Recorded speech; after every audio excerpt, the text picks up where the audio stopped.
नमस्कार विद्यार्थियों, हम पढ़ रहे हैं बीए पार्ट थर्ड में जो संस्कृत विषय है। और संस्कृत विषय में जो हमारा टॉपिक है वह अन्नम भट्ट विरचित जो तर्क संग्रह है। और अन्नम भट्ट विरचित जो तर्क संग्रह है वो दर्शन शास्त्र का ग्रंथ है। और दर्शन शास्त्र के इस ग्रंथ में आज हम पढ़ रहे हैं जो 16वां गुण है हमारा बुद्धि। और उस 16वें गुण बुद्धि में आज हम पढ़ेंगे कारण के विषय में, क्योंकि जो अन्नम भट्ट हैं उन्होंने 3 कारण माने हैं, समवाय, असमवाय और निमित्त। तो अन्नम भट्ट कहते हैं कि कारणम त्रिविधम, क्योंकि जब आपने यथार्थ अनुभव पढ़े और फिर उनके 4 कारण पढ़े तो उस प्रसंग में हमारा एक प्रसंग कारण का आ जाता है करण का। तो करण किसको कहते हैं? जब आप तीनों कारणों को पढ़ लेंगे उसके बाद आपको करण के विषय में पता चलेगा। तो देखिए क्या कहा है, कारणम त्रिविधम। अन्नम भट्ट क्या कहते हैं कि जो कारण होते हैं वह 3 प्रकार के होते हैं। और फिर कहते हैं समवाय, असमवाय, निमित्त भेदात, कि समवाय, असमवाय और निमित्त के भेद से जो कारण हैं वह कितने प्रकार के हो जाते हैं? 3 प्रकार के हो जाते हैं। तो जो समवाय कारण होता है, समवाय कारण क्या होता है और समवाय कारण का जो लक्षण दिया है अन्नम भट्ट ने क्या दिया कि यत समवेतम कार्यम उत्पद्यते तत् समवाय कारणम। कि यत माने जिससे, समवेतम कहते हैं निश्चित रूप से, यत समवेतम कार्यम उत्पद्यते कि जिससे किससे, जिस कारण से, क्योंकि कारण के 3 भेद किए थे। तो जिस कारण से समवेत रूप से अर्थात निश्चित रूप से कार्य की उत्पत्ति होती है। क्या कहा कि यत समवेतम कार्यम उत्पद्यते, कि जिससे निश्चित रूप से कार्य की उत्पत्ति होती है वह समवाय कारण होता है। यथा तंतवः पटस्य और पटस्य स्वगत रूप आदेय। क्या कहा कि भाई देखिए क्या कहते हैं अन्नम भट्ट के कारणम त्रिविधम, कि कारण जो हैं वो 3 प्रकार के हो जाते हैं, समवाय, असमवाय और निमित्त। तो जो समवाय कारण होता है, समवाय कारण का लक्षण देते हुए कहा है अन्नम भट्ट ने कि यत समवेतम कार्यम उत्पद्यते तत् समवाय कारण, कि जिससे निश्चित रूप से कार्य की उत्पत्ति होती है उसको कहते हैं समवाय कारण। कैसे? जैसे पट में आप देखते हैं जो वस्त्र होता है, तो वस्त्र की जो उत्पत्ति होती है जब आप देखेंगे तो ये पट तो हो जाता है कार्य, और इसके कारण क्या होते हैं? देखिए तंतु है, तंतु हो जाएगा तुरी, वेम आदि। तो ये जो तंतु हैं, तंतु कहते हैं हम धागे को। तो तंतु यानी धागे, तुरी, वेम आदि ये क्या होते हैं? आपके पट जो होता है, जो वस्त्र होता है उसके समवाय कारण होते हैं। तो इसलिए कहा यत समवेतम, क्योंकि तंतु के बिना वस्त्र की उत्पत्ति नहीं हो सकती है। तो इसलिए कहा यत समवेतम कार्यम उत्पद्यते तत् समवाय कारणम, कि जिससे निश्चित रूप से कार्य की उत्पत्ति होती है वह क्या कहलाता है? समवाय कारण कहलाता है।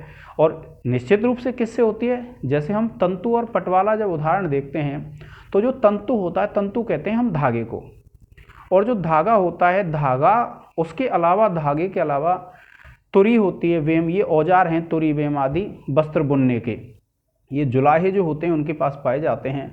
तो इनमें पट को जो उत्पन्न करने वाला होता है वह, जिससे निश्चित रूप से पट उत्पन्न होता है वह क्या होता है? तंतु होता है। तंतु का तात्पर्य क्या है? धागा। अब धागा अगर नहीं होगा, तंतु नहीं होगा, तो उसके बिना कार्य की उत्पत्ति नहीं हो सकती है। तो इसलिए जो तंतु है वह कौन सा कारण कहलाएगा पट की उत्पत्ति में? समवाय कारण। इसी प्रकार से अगर हम दूसरा उदाहरण देखते हैं, मान लीजिए आपने घड़ा बनाया, और घड़ा जब कुम्हार बनाता है तो कुम्हार जब घड़ा बनाएगा तो मिट्टी होती है उसमें कारण, एक चाक होता है जिस पर घुमा के वो बनाता है, एक डंडा होता है जिससे चाक को घुमाया जाता है, और एक गधा होता है जिस पर वह मिट्टी रख के लाता है। तो इन सभी कारणों के रहने पर भी एक कारण ऐसा होता है जिससे निश्चित रूप से कार्य उत्पन्न होगा। अगर वह कारण नहीं है तो कार्य की उत्पत्ति नहीं होती है। कैसे? जैसे आप देखेंगे कि मिट्टी एक ऐसा कारण है इसमें जिसके बिना कार्य अर्थात जो घड़ा है उसकी उत्पत्ति नहीं हो सकती है। तो जिससे निश्चित रूप से कार्य की उत्पत्ति होती है उस कारण को कहते हैं हम समवाय कारण। और इसलिए ये कहा कि यत समवेतम कार्यम उत्पद्यते तत् समवाय कारणम। अब जब समवाय कारण में आप देखते हैं कि जो मिट्टी होती है घड़े की उत्पत्ति में समवाय कारण है, और इसी प्रकार से तंतु पट की उत्पत्ति में समवाय कारण है। तो अब जब आगे बढ़ते हैं तो वो कहते हैं कि तंतु यथा तंतवः पटस्य, कि जिस प्रकार से जो तंतु हैं वे तो पट के समवाय कारण हैं, और पटश्च स्वगत रूपादेह, कि जो अपना रूप आदि होता है, यानी अपना जो रूप होता है उसका जो समवाय कारण होता है वह कौन होता है? पट होता है। पट अपने रूप का होता है। इसी प्रकार से मिट्टी घड़े का समवाय कारण है और घड़ा अपने रूप आदि का समवाय कारण है। तो आप ध्यान रखेंगे, आपको यह लक्षण याद कर लेना है कि यत संवेतम कार्यम उत्पद्यते तत् समवाय कारणम यथा तंतवः पटश्च स्वगत रूपादेय, कि जिस प्रकार से जो तंतु हैं वो पट का, और पट अपने रूप का क्या होता है? समवाय कारण होता है। और ऐसे ही अगर हम घड़े की उत्पत्ति में देखते हैं तो जो मिट्टी है वो घड़े का समवाय कारण है, और जो घड़ा है वह अपने रूप आदि का समवाय कारण है। तो ये समवाय जो कारण होता है वो ऐसा कारण होता है जिसके बिना कार्य की उत्पत्ति हो ही नहीं सकती है। तो इसलिए कहा कि तंतु पट का और मिट्टी घड़े का क्या है? समवाय कारण। अब दूसरा जो कारण होता है वह होता है हमारा असमवाय कारण। असमवाय कारण ऐसा होता है, तो इसे असमवाय कारण का लक्षण देते हुए एन.एम. भट्ट कहते हैं कि कार्येण कारणेन वा सह एकस्मिन्नेवर्थे समवेतत्वे सति यत् कारणम तद असमवाय कारणम। क्या कहा कि कारणेन वा सह, या तो कार्य के साथ अथवा कारण के साथ, एकस्मिन्नेवर्थे, एक ही अर्थ में, अर्थात कार्य अथवा कारण के साथ एक ही अर्थ में, संवेतत्वे सति, अर्थात संवेत रूप से, निश्चित रूप से रहने पर जो कारण होता है वह क्या कहलाता है? असमवाय कारण कहलाता है। जैसे आप देखते हैं जो वस्त्र बनाया जाता है, वस्त्र जो बुना जाता है, तो उसके जो समवाय कारण होते हैं वह तो क्या होते हैं? तंतु। लेकिन तंतु में भी एक ऐसा गुण होता है संयोग नाम का, जिससे वो तंतु एक दूसरे से जुड़ जाते हैं। तो ये जो संयोग गुण है ये निश्चित रूप से उसको उत्पन्न तो नहीं कर रहा, लेकिन उस कार्य को उत्पन्न करने में सहायक है। और जब उस कार्य को उत्पन्न करने में सहायक है तो यह जो तंतु का संयोग है, तंतुओं का जो जुड़ना है, वह क्या कहलाएगा? असमवाय कारण। क्या कहा?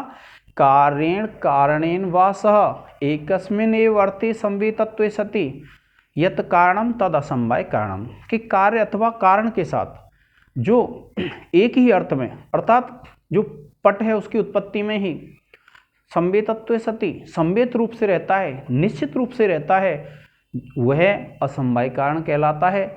जैसे क्या कहते हैं कि यथा, जिस प्रकार से तंतु संयोगः पटश्च और तंतु रूपम पट रूपश्च, अर्थात जो तंतु का संयोग है वह तो पट का असमवाय कारण है, और जो तंतु का रूप है, रुक जा, तो तंतु का जो रूप होता है वह पट के रूप का समवाय कारण होता है। इसी प्रकार से जो तंतु का संयोग है वह पट का समवाय कारण, और जो तंतु का रूप है वह पट के रूप का असमवाय कारण होता है। तो इसलिए कहा है कि कारणेन वा सह, कि कार्य अथवा कार्य के साथ एक ही अर्थ में संवेत रूप से, अर्थात निश्चित रूप से रहने पर जो कारण होता है वह असमवाय कारण कहलाता है। जैसे मान लीजिए घड़ा बनता है, तो घड़ा बनता है तो जो मिट्टी होती है उसमें जो पिंड बनने का जो गुण होता है, क्योंकि अगर वो पिंड नहीं बनेगा तो घड़ा नहीं बनाया जा सकता है। तो जो पिंड बनने का गुण होता है वह क्या कहलाएगा? असमवाय कारण कहलाएगा। किसका? उस घड़े की उत्पत्ति का। इसी प्रकार से इसमें जब हम देखते हैं तो तंतु के रूप में जो तंतु का संयोग है वह तो पट की उत्पत्ति में असमवाय कारण है, और जो तंतु का रूप है वह पट के रूप में असमवाय कारण है। अब इसके बाद क्या कहते हैं कि तद उभय भिन्नम कारणम निमित्त कारण, कि उन दोनों से जो भिन्न होता है, जो ना तो समवाय कारण है ना असमवाय कारण है, उनसे जो भिन्न होता है वह क्या कहलाता है, आपका निमित्त कारण कहता है। जैसे आपने पट में देखा तुरी वेम आदि जो हैं वे क्या है, उसकी उत्पत्ति कारण हैं, और तंतु भी है, तो जो तंतु है वह तो हो गया समवाय कारण, जो तंतु संयोग है वह हो गया असमवाय कारण। लेकिन इसके अलावा भी जो औजार उसको बनाने में काम आए, कौन से औजार काम में आए, जैसे उसको बनाते हैं तो उसमें जो औजार काम आए हमारे तुरी वेम आदि, यह तो ये जो तुरी वेम आदि हैं वह क्या कहलाएंगे, आपके निमित्त कारण कहलाएंगे।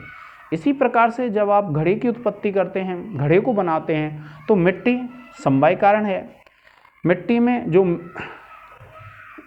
उसके संयोग का गुण है, जुड़ने का जो गुण है वह असमवाय कारण है।